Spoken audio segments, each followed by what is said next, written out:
So here we have our freshly downloaded assets. First we're going to want to unzip everything. For now, let's just extract them and put them wherever you can find them easily. To start off, we're going to focus on the sea background. There's 3 files in 2 folders. They're split like this because they're quite heavy and Etsy doesn't really like to be with big folders. It's just how it's got to be. Here they are. You don't have to put all 3 of them in a separate folder like this, but it's just because I have so many copies of things that I don't want to extract it again and have another copy. Alright, let's move it into Vtube Studio already. Go into the models things, import the model, then open folder. Here you can see all the Live 2D models. If you go up 1 folder, you will see all the streaming assets. Now we want to go into background. This is the folder we want. Now find your sea background files and drag them over to the background folder. I've already got them here because, well, obviously I've been testing stuff already. So, you know, I'm not going to demonstrate, but I'm sure you know how to drag stuff.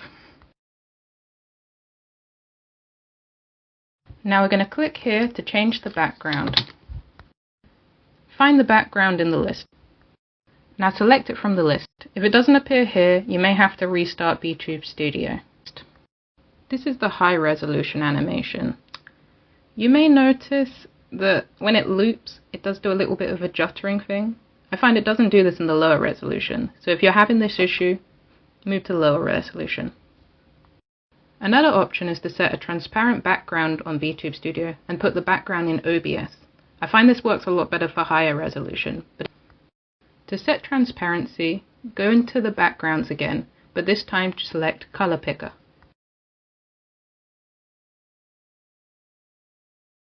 A good option is black or the color of your model's outline. You could also go with blue because it matches the background, but really the important thing is that you have transparent in capture on. Okay, so let's head over to OBS. What you want is to have Vtube Studio set up as a game capture. You can copy my settings here. The thing is to have capture specific window, the window to be Vtube Studio, and to have allow transparency to be ticked. Next, we're going to set up the background. Add another thingamajig here. Select media source and select our sea background. Finally I can use the HD. The loop will be seamless, finally.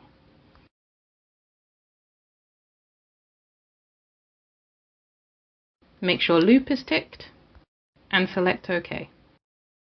Ignore that I select cancel, I already have it here. And whoa, now it feels like we're in Vtube Studio again.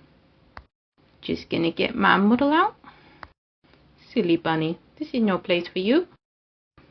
To really sell that this bunny's under the sea, let's change the display light. To do this, we want to go into set and then go into the camera part. You may have to scroll down a bit, ignore the fact I'm already here again. Set the background, Vtube Studio. This is going to be super easy. Just click on window and then select Vtube Studio and bam, done. Good. If you have it with the OBS like I do here, it's a little more awkward. One option is just to select a color that sort of matches with the background and hope that it works. I have a bit of a struggle with this, but you know, it is a lot easier. The option I like to do is kind of overcomplicated. So basically, wait, let me just make it so you can see my screen. One of the benefits of having the OBS transparency thing is you can put the display capture in between the background and the model. So you can get an effect like this, which is quite nice. Alright, back onto what I was saying before. I want you to find the backgrounds again.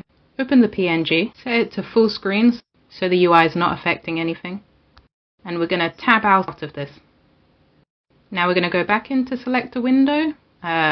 Probably close the sea background folder. It's kind of making it hard to tell them apart. And we're going to select the sea background picture. Mess with the brightness and overlay to get it just the way you like it. You don't really have to worry about the smoothing because it's just a picture. Nothing's changing. Next, we're going to add some visual effects to get that extra pizzazz. The ones we're really going to look at are bloom and light effects and backlight and outline. I'm not going to lie, I haven't used them that often, so my knowledge is probably quite basic. Bloom and light effects can really make your model glow, but I'm mainly using it just to make the shadows more cool toned. Feel free to just copy my settings, but I don't really know what I'm doing. It'd be fun to play around and find what works nicest for you. Onto the backlight. As the name suggests, it gives your model a backlight.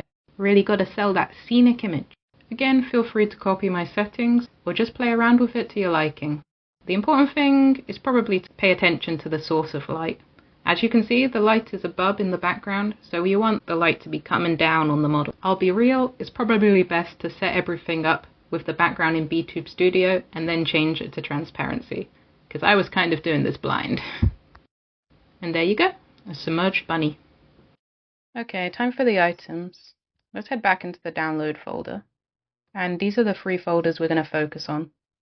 And once again, we're going to locate the Live2D model folder in Vtube Studio.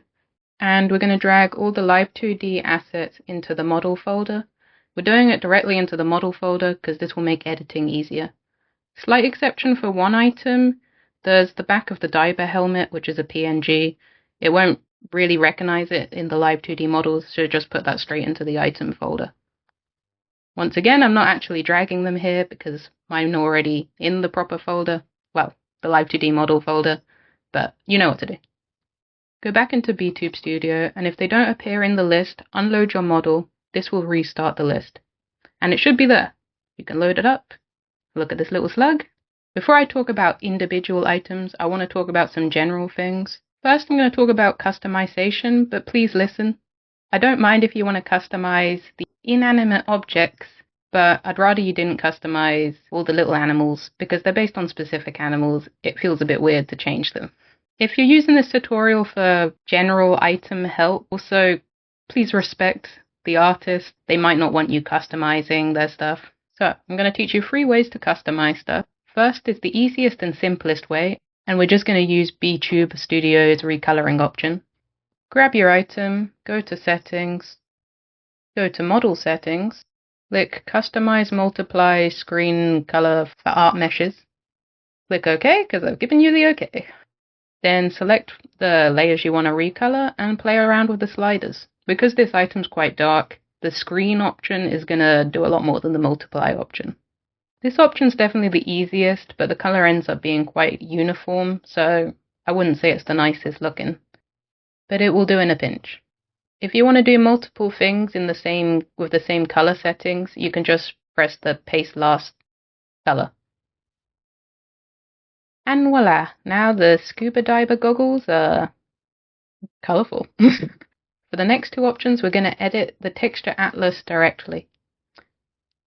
It will definitely help if you have some artistic skills and an art program to work with. Well, you don't really need artistic skills for the first one, but it always helps. So I'm going to do this all on Clip Studio, but Photoshop has very similar features. So if we go on to Edit, Tonal Correction, and then Gradient Maps, now it's black and white. That's what you wanted, right? The good thing about this option is you can have a larger range of colors very quickly. You just have to play around with it a bit to get it right. Also, if you want to replace the dark colors with lighter colors, the line art might start working against you. You can also use the presets that are already available, which will make things a lot quicker and easier if one of them appeals to you. Another option is to draw directly on top of the layers. You just got to be a bit careful about the art mesh, because if you go out of where the art mesh is, you're just going to have it cropped out. But it's better if you want more complicated changes or you want to make the art style look different, which might be the case especially for the arm, which might stand out if you attach it to a model with a different art style. I would suggest making a new layer on top of the texture atlas so you don't have to worry if you make any mistakes. It's easy to fix. I'd also suggest just keeping a copy of the original texture atlas. Well, you can always re-download it from Etsy, but just in case you make a mistake or anything. You may also want to clip your layer onto the texture atlas so you don't have to worry about the art mesh at all. Don't forget the option to use layer modes such as multiply, screen, whatever, is always there so you don't have to reshade it or anything. If you're editing the arm, don't forget to do the other hand as well. I just want to quickly show you what I mean about the art meshes. If we go into the Leopard Shark's Live2D file, you can see here that the art mesh doesn't leave much room to go over it. Really best just getting as close as possible to the original art. Next general thing, you want to stick with the anchor points I have here. I'm not sure if that's really what they're called, but essentially all the items rotate around one single point. So if you want it to work the best it can, it's best to stick to that point and use that as the point you pin from. And in comparison, if we look at the other shark, it's somewhere around the top jaw. I'm going to quickly show you where all the anchor points are, because I'm not going to go in depth about all the items, otherwise I'll end up repeating myself a lot. For all the sea slugs, the anchor point is somewhere in the middle of their foot. I mean, just try and get as close to the middle as possible. Just to be clear, by foot, I just mean the bottom of the sea slugs. And into the trash you go. The diver helmet doesn't really work well with the rabbit, but the anchor point is about the middle of the neck. Really just use the pin in the middle of the neck and you'll be good to go. The scuba mouthpiece, just the middle. The goggles should be just above the nose bridge. All the shells in Starfish are pretty much in the middle as well.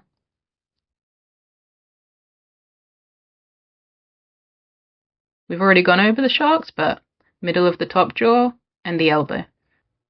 For the eel head, basically as close to the edge as you can get it while also being on top of the model. Well, I mean, just look at where my mouse is. I don't know, I can't explain well. The body is essentially the middle, and the tail is basically the same as the head. For both the shrimp, it should be around the center of where their feet are. For the mermaid fin, it should be where it should attach, but near the top. Again, just pay attention to where the mouse is. The octopus should be just under the head, but you can kind of use the tentacle that's highest as well. Long tentacle in the middle. For these two tentacles, either in the middle or in the bottom rightish part where it goes around the edge. And also this one for where it goes around the edge, or thereabouts. Haven't mentioned the bubbles, but I'll talk about that when we're talking about the bubbles, because there's an extra little feature for that one. Last general item thing, item pinning. You can exclude certain art meshes from item pinning if you go into the settings and then model settings and then customize model. If you click on your model, it will come up with all the art meshes that are close by, and then if you click on the eyeballs, it will highlight what each art mesh is. A good rule of thumb is to exclude all of the art meshes that are masks or shadows, or if it's covering something which you want it to clip onto. For example, if I wanted to pin into the inner ear, but it kept on pinning into the ear fluff, I'd want to turn the ear fluff off. You can also pin items while inside the item pinning art mesh settings thing, which is helpful if you want some items to be pinned to the item above a mesh and below a mesh. Alright, so general stuff over. Let's talk about the shrimp. Let's start off with the Mantis Shrimp. We can use the handy dandy search bar to find him quicker. Here he is.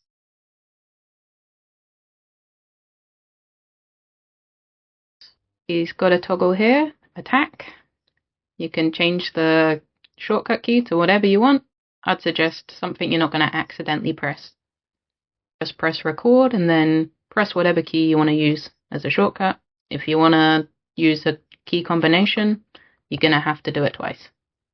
Keep in mind these hotkey settings because we're going to do a similar thing on the bunny model. So we have a toggle reacting to the punch that essentially gets triggered at the same time as the punch. One last thing before we make him into an item. This asset and a few of the other assets have mouse tracking, so it reacts to how your mouse moves. If you flip the asset as an item, it won't flip the mouse tracking, so if you plan on flipping it, flip the mouse tracking now. There's also the option to use the mouse tracking to set up an idle animation. I'll put a link for a tutorial below, because otherwise I'll just be repeating what they say. When you're happy with everything, go into your items, and then click Load Current Model as Live 2D Item. Presuming you don't just want two shrimp, put that one in the trash, and we're going to load the bunny again. Obviously, just load your model. The bunny's just the one I'm using. Then we're going to go into the item settings again, search for the shrimp, and click on the Mantis Shrimp.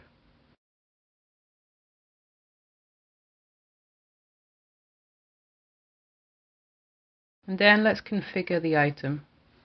First, let's choose where we want to pin it and resize it to our liking. Move around a bit and see how it looks. If you find it has a higher range of movement than your model, you'll want to limit it in the range adjustment, angle X and angle Y. Angle X being side to side and angle Y being up and down. Shift X will shift it to the side as you move side to side. So for example, if you were to turn to the right, it would also push the item to the right a bit. Shift Y does basically the same thing, but on the Y axis, so up and down. I don't really like fiddling with smoothing. If you do it too little, it tends to just sort of stagger. If you do it too much, then it will sort of lag behind the model. But yeah, just fiddle around with it as you see fit. For the most part, all Angle Z does for my models is trigger some sway physics. So if you find it swaying too much to each side as you turn your head, then just limit the Angle Z. Also, for all these things, if you go into minus numbers, it just reflects them. Can be useful for some things. For example, if you have body movements that move different to the head movements, like in opposite counter ways. You can sort of see here that I've accidentally pinned the Mantis Shrimp to the neck shadow. We'll exclude that from pinning later. When you're happy with everything, just click Save. Then click No, because, come on, you don't want to change this little Mantis Shrimp's colours. Obviously, if you have an inanimate object, then you could go into Yes, and it will do it the same as how I showed you on the scuba goggles. And here we have him, and he punches. But the bunny doesn't have much of a reaction. Kind of disappointing, to be honest. So to create a reaction, we're going to create a new expression in the expression editor, and we're going to select the parameters that we want to use. So as we want to create the sort of momentum that the punch creates on the rabbit head, we're going to select our angle X and angle Y for the head, and drag them to where the punch would drag the head. So as the punch is coming from the bottom right, it moves the head to the top left. The bunny model's a little weird in that it also has the XY parameters for the ears.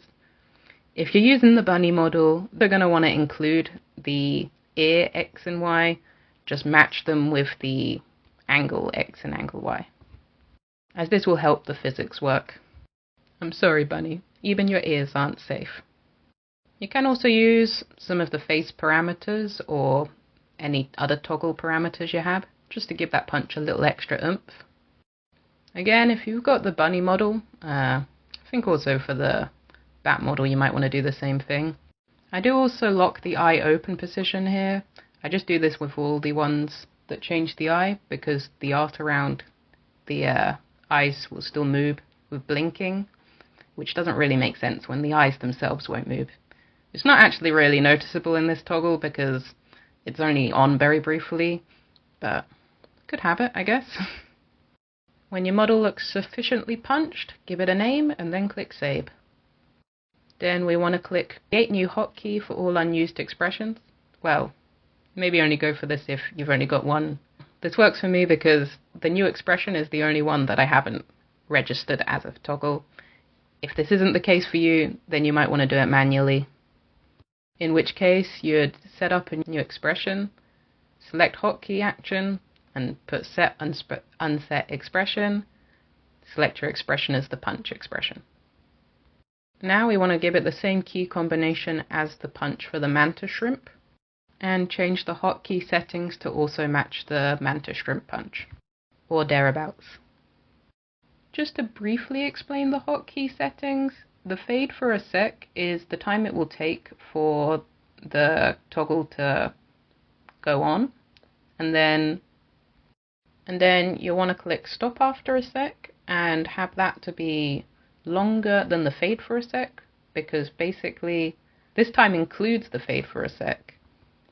So what you'll have is the fade for a sec for the time for it to trigger, and then from when it's triggered till the stop after a sec for it to end. So here you'll have it fade in for a sec, for 0.1 seconds, and then for 0.13 seconds it will be activated, and then for the last 0.1 seconds it will fade out. Yup, this bunny's been thoroughly punched. Poor guy. One more thing. If we go back into the Mantis Shrimp and edit the attack expression, there's an option to change the angle of the fist. So if you want the punch to make contact a bit higher up, then just make the angle higher. When you're happy with how it looks, just click Save. And if we press Load Current Model as Live 2D Item again, it will overwrite our last shrimp, and it will be with the new settings already done on the bunny. So if we do another test punch, we can see the punch lands even higher now. Okay, onto the pistol shrimp. It's pretty similar, but there are some key differences. This time the toggle doesn't stop after a second. It's just an on and off toggle. You click it twice. Once for on, once for off. We'll do the same thing and load it as an item. And give the bunny another friend. No need to walk you through this again, I think. And just gonna finally stop stuff from pinning onto that shadow, as that is gonna get on my nerves. Should have done it earlier anyway. But at least now you can also see how pinning items works while you're in the item pinning mode. Actually, I think it might have pinned to the clipping of the base head, so we're going to turn that off as well. Alright, let's make the hostage expression for the pistol. This time the gun's coming from the other side, so this time we want to do basically the same thing we did for the Mantis Shrimp, but reversed on the angle X. Also going to add in angle Z, just for funsies. Just do what you think looks good. As this expression is going to be on for longer, and we're already using the X and Y, we want to keep the rest of the face off, left to work with the camera, so you'll still have some face movements. And because I have the parameters already here, we're going to use some of the pre-made parameters, just so we can really get that anxiety-inducing hostage situation. Make it realistic. Oh. Happy, name the expression again, and save. Then we're going to create a new expression here, same as before. Match the shortcuts to the shrimp again. And we'll also want the fade for a sec to be similar to the shrimp. Okay, so you can kind of notice that the pistol sort of moves across the face as the body turns. I've got a fix for this, don't worry. Let's go back into our shrimp model and edit our expression. Angle works the same as the Mantis Shrimp. Looks like I didn't even rename the parameter.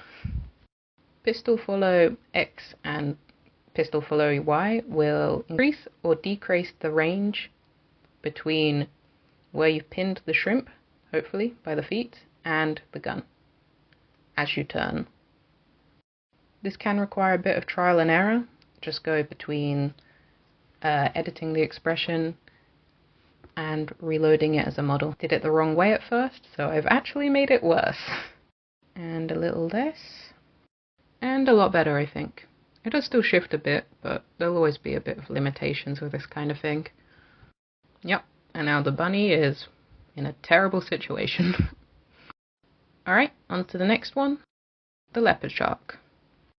This guy's got two hotkeys because basically the toggle is changing the idle animation, so it won't work as an on-off. You have to have a separate one for changing each idle animation.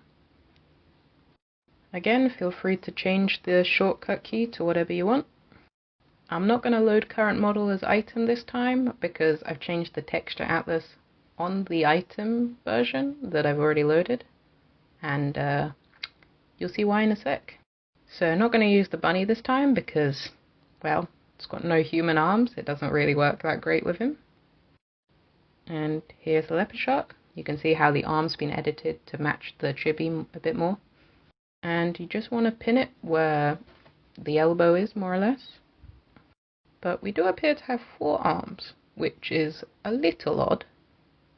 So we're going to go into our settings again, our model settings, click Customize Model, and then Customize Multiply dash screen color from Art Meshes. And we're going to find the pesky layers that we don't really want. And on the slider labeled A, we're going to just drag it to the left, because this is the transparency slider. Oops, wrong layer. This is why you should click the little eyeball. Same as before, you can paste last multiply color for all the layers that you want to get rid of. This is a very old rig, and I regret not naming my layers properly.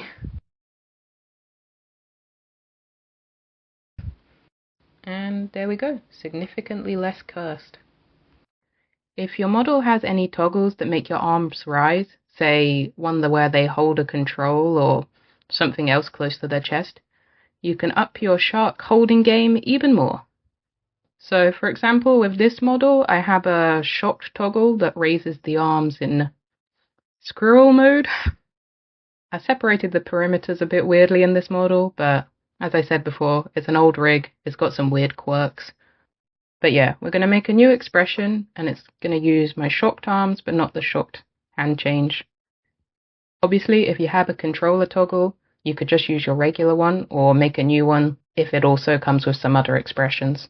And then we're going to make some of the layers transparent again, but this time we only need to do the ones on the model's right arm, because the left arm, forearm, should technically still exist. And then this way, if the left elbow becomes a little visible, it won't look like the arm's cut off now. Obviously the angle's slightly off, so it's not perfect, but it shouldn't be that visible anyway, so it shouldn't matter that much, even if you don't have a toggle like this on your model. And that's it for the leopard shark. Onto the eel. So the eel head has quite a few different toggles, and the eel body and the eel tail have one toggle, but it will trigger with all of the eel head bodies. This is because the eel head uses a combination for their shortcut, which is M plus a number, while the body and the tail just use M. So if you wanted the same thing, but to change the combination, then just use 1 or 2 keys for the body and the tail, and then have the head be the same shortcuts as the body and tail, plus one other thing for each of the toggles. The toggle on the body and the tail is just like a little jump to give it a bit more oomph with each expression. To be honest, if it's too much effort, you could probably get rid of it and it wouldn't even be that noticeable. Use it how you like. The eel body also has an adjustment toggle. This is so the length can adjust accordingly if you want it to go around something that becomes thinner or thicker when facing either side. So for the top adjustment parameter, it will adjust the length as you face to the left, and the bottom adjustment parameter does the same thing but on the right. Once you're happy with everything, just load all the eel parts into new Live2D items. And let's go back to the bunny model to try it out. Sorry shrimp, you're just not needed anymore. Seeing as I've accidentally done it here, I'm going to explain locking items a bit quickly. If you put your item where you want and then double click it, it will lock it in place. This means you can't accidentally drag it off. To unlock it, you'll have to click the little lock icon. You can also lock multiple items together by clicking the little lock icon. Basically, just pay attention to the pop-up that comes up if it says it's locked or unlocked. The big lock does the same thing, but just on the model. Alright, back to the eels. It should be noted that the items only react to X and Y, so if you put them on something like the ears, it won't react to any brow movements. Not really a big problem when it's the head or the tail, because it only cares about one edge, but it's a bit of a problem with the body because it won't react to it going thinner or thicker. If you wanted to put the eel onto the ear or something similar, then I would suggest making another toggle on the model that will pause the ear movements, so you don't have to worry about it working weirdly with it. Putting the eel on something like the arms is a good workaround for this, and you won't even have to worry about the brows. If you don't have to worry about additional layers, another option could also be to put it behind the model. Just probably like flip the head or flip the body, so it still makes sense for the way it winds around. Another option is to use additional body layers, flipped and behind the model. so you get a bit more of a 3D look. But it's not perfect, but it can sort of sell the illusion of it wrapping around a bit more. Well, the option's there. Next up, the octopus. Two things I want to tell you about this asset. First up is changing the signpost. So if we head into the texture atlas, you can see that one of the PNGs is just a blank piece of paper. It's got a little bit missing in the side. You don't have to worry about that, but that's where stuff will cut off. But essentially, we can replace this PNG with a PNG of your choosing. The only thing is that it'll have to be exactly the same size, and also you'll have to name it to be exactly the same as what it is here. Texture 2, I believe. The model will completely break if it's the wrong size. You can change the size even with something like paint. And when you're done, just reload the model, and you can see that he's got a fancy new signpost. It's a little awkward changing the signpost when it's being used as an asset. You can sort of work around it by creating an item scene, creating a toggle for the item scene, and then using that to reload the octopus. It does mean the octopus will have to briefly disappear, but let's say he's just gone to change his signpost. Next thing, the bonk. You might think this would work similar to the punch toggle of the Mantis Shrimp, but alas, I have made it more complicated. Because the bonk is an animation, the timing's a bit off if you use a reaction toggle like we did with the punch. So what you've got to do is create a reaction toggle and then record an animation. You can find the option to record an animation underneath the camera settings, right at the bottom where it says record live 2D animation. You want to have the also record physics parameters and the record unchanged parameters off, because otherwise it'll just be annoying. Also set the record length to minimum. We don't need it to be that long. And having it higher will just increase the cooldown period. Essentially, you want the timing to match the octopus's bonk animation, which sounds good in theory, but might take a bit of trial and error and practice. Once the animation is recorded, you just want to turn off all the parameters which aren't your toggle parameters. I would not suggest doing what I did here. It's better to set a new expression for the animation. You can always delete the reaction toggle later when you know you don't have to do any more trial and error. And there we go, a much more satisfying bonk. Alright, just the inanimate objects now.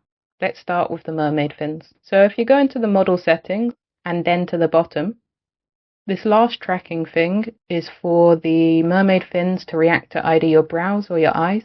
For example, if we use the brows, essentially what it does is when you move your brows up, it widens, and if you move your brows down, it closes. So for now, let's change it to eyes so we can get a little twitch when we blink. You might want to mess with the smoothing. This will allow it to either have a nice slow movement or a quicker fluttery movement. When you're happy, load it as a live 2D item. No toggles to worry about this time. And back to the bunny to test it out. Off you go, octopus. I want to put it behind the model this time, so for the item order, make sure it's in the minus. Not sure why it took me so long to adjust it this time. You may have noticed that I had multiple mermaid fins in the items. 'Tis the secret to having multiple settings with the same item. So if we go to the item folder in Vtube Studio's streaming assets, we can duplicate the folder. Then I would suggest renaming it to something you can remember, such as Mermaid Fin Back or Mermaid Fin Wings. And this one will have the current settings. Then if we get rid of the mermaid fins we currently have on and go back into the items, you can see the new item here, which is essentially the old one, but it's a copy. Look, this makes sense, I swear. Let's set it up again. I'm just going to use my old wing item. It's just because I set it up better and all the stuff is already saved, so a bit more convenient. I don't know, these are the settings that worked best for me. I was just really struggling the second time.